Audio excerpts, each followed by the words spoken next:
My weight loss journey, I dropped 50 pounds in 9 months. And I wanted to share with you guys today 5 things I stopped doing to lose 50 pounds in 90 months and to keep the weight off. So we're talking about the biggest weight loss traps, and these are gonna be game changer whether you're trying to lose weight and get sustainable results. So the first biggest weight loss trap that most people fall into are extreme diets, and I was one of the same.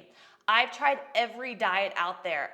I first off went vegetarian, then I went vegan, I went raw vegan, I went fruitarian, I've done carnivore, I've done keto, I've done juice fasting, you name it, I've done it.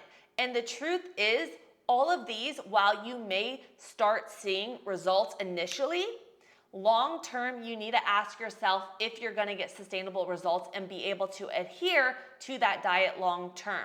To give an example, if you are typically not tracking your macros and then you just go into an extreme diet like we'll just say a keto diet, I'm just gonna throw it out there, then you're gonna obviously see results because you're going from one extreme to the next. But did you need to go to an extreme to get you those results?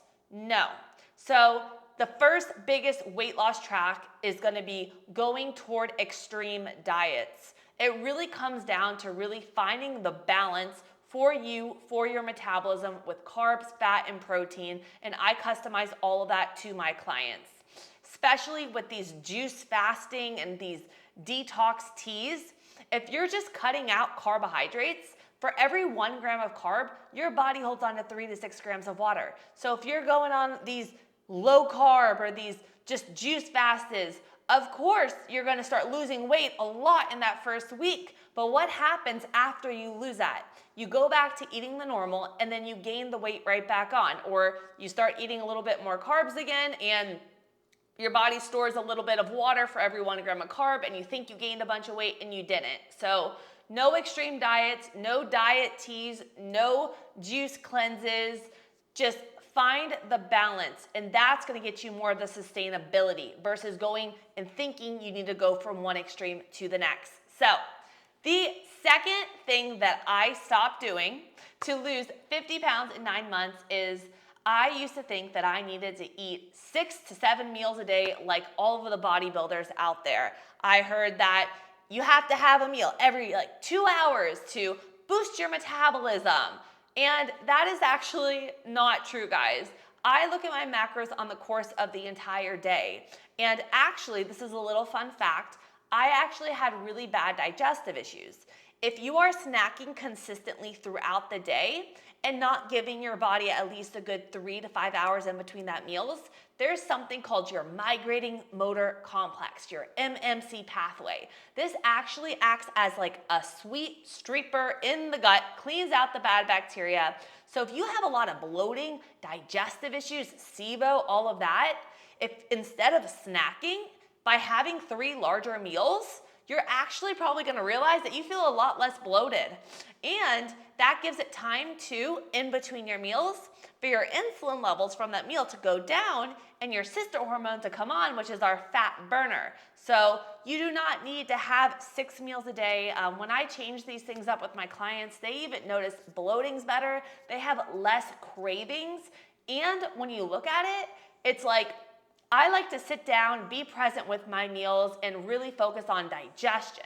And if you're busy mom, busy lifestyle, which is a lot of the clients I work with, it is unrealistic for you to plan out 6 to 7 meals and make them all different and hit your macros and do work and do all these things. And it's more of a stressor. And I don't like to bring stress into my client's life. I like to make things easy and simple to follow.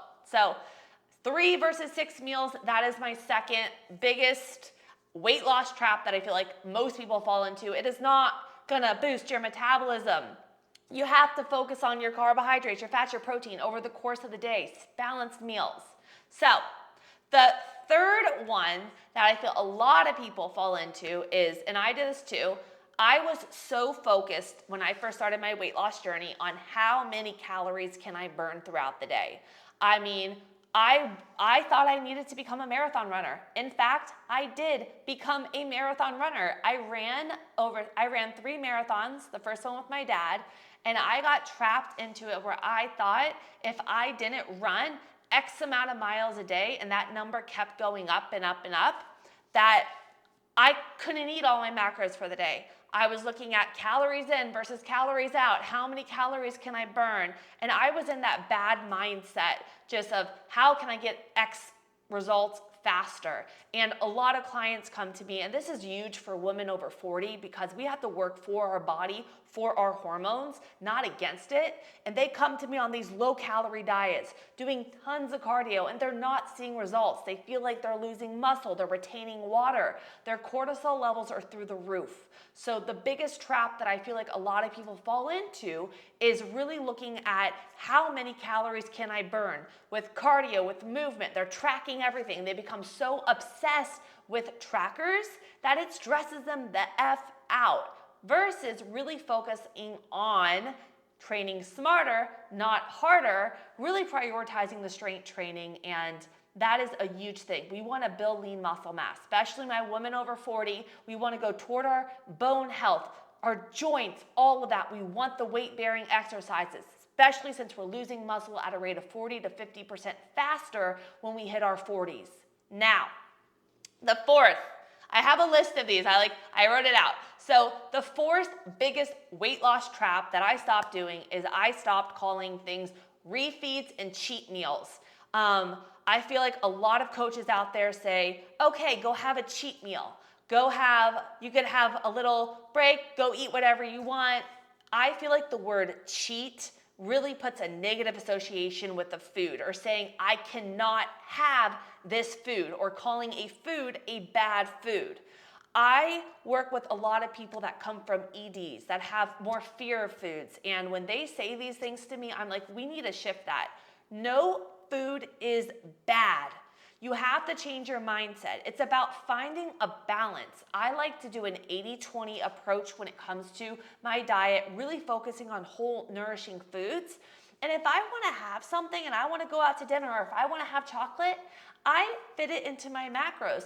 I don't call it a cheat. I don't feel guilty about it. I fit it into my diet. And if I'm on vacation or doing something, heck, I don't even track it. You are what you create, and by calling things bad and negative associations and saying you can't have it, number one, it's going to want it more because you think you cannot have it, and that's going to create you so food focused. But also, it puts our mind in a negative association with food. And I'm all about food is to fuel our body. We want to create a happy relationship, a positive relationship about that. And that's a huge thing that I work with my clients with, is really shifting the mindset, teaching them, when we go out, this is how we're going to create our meals. If we're going on vacation, we plan it out a week in advance so that they have the confidence to eat out, to go to parties, to do things, and they don't sit there and stress about it and think that they can't have things. Balance is key. Stop saying bad, stop saying cheat. Treat your body with love and nourish it from the inside out. I have a fifth tip for you, and if you guys are still holding in there, I do want to say that, so I am doing my 90-day transformation challenge. So if you are wanting to join my transformation challenge, comments below, and you could set up a call to work one-on-one with me. I help my clients with everything: training, nutrition. We focus on gut, hormones. The key is I want my clients to get long-term sustainable results. So if you've tried every diet out there, you feel like you're training so hard, you're yo-yoing back and forth, you're not seeing your results, please go in the comments below, send me over, fill out the questionnaire, and I want you to just fill it out. I will be in touch with you, and we will set up a consult call to see if we're that perfect fit. I truly, really want to help people get sustainable results, and it's not just about calories in versus calories out.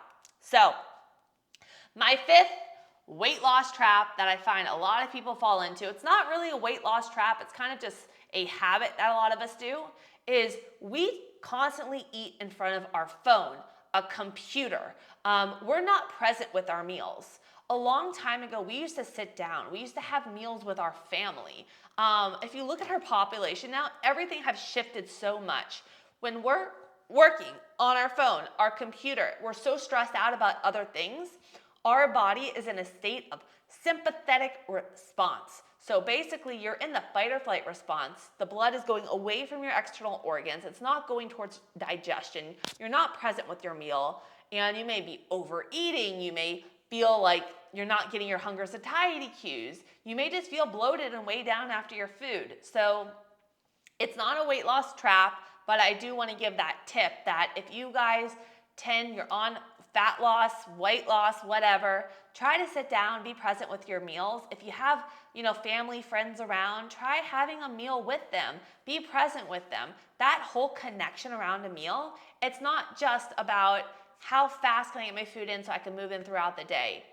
Treat your body with respect, love your body, and nourish your body, and that is the key. So I really hope you found this video helpful. Before I hop off, I want to share something with you. It is Wednesday here. It is my client check-in day, and I had a huge win today, and I'm so excited to share it with you. I work with a lot of women over 40, hysterectomy, postmenopause, perimenopause, coming to me on very little calories, and they just basically feel like they're losing muscle, they're retaining water. No matter what diet they do, nothing that used to work for them is no longer working. So she came to me and her goal was she's like, Elizabeth, I have no energy. I feel just so bad. I'm vegetarian, so she is on a vegetarian diet, and she's like, I'm bloated all the time. I need to learn how to get my muscle, to build my muscle back, to do it on this vegetarian diet because I don't see myself going back to eating meat, and I want to get my body in the best shape of his life, get my energy back up. And she's like, I'm on very little calories. I have thyroid issues. Like, I'm postmenopause. What do I do? So we've been working together just for a few weeks now. She's a part of my 90-day transformation challenge. And we've been able to get her calories up over 300 more a day.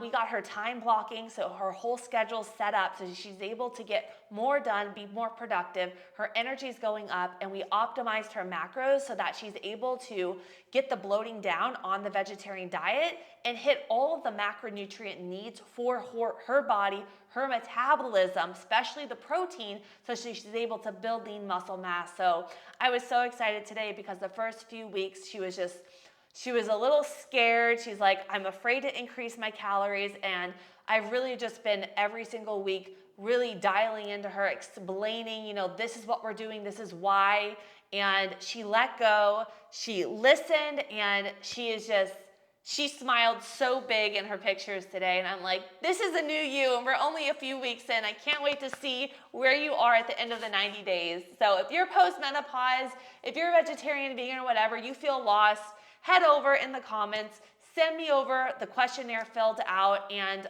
let's set up a call and see if we're that perfect fit. I've done every diet out there. I've had the gut issues, the hormone imbalances, and I've had bad coaches, and I want to be that last coach that people need because I just bridge the gaps with everything. I give my clients everything that I didn't get when I had a coach. So I hope you enjoyed this video today. I love you guys so much, and thank you.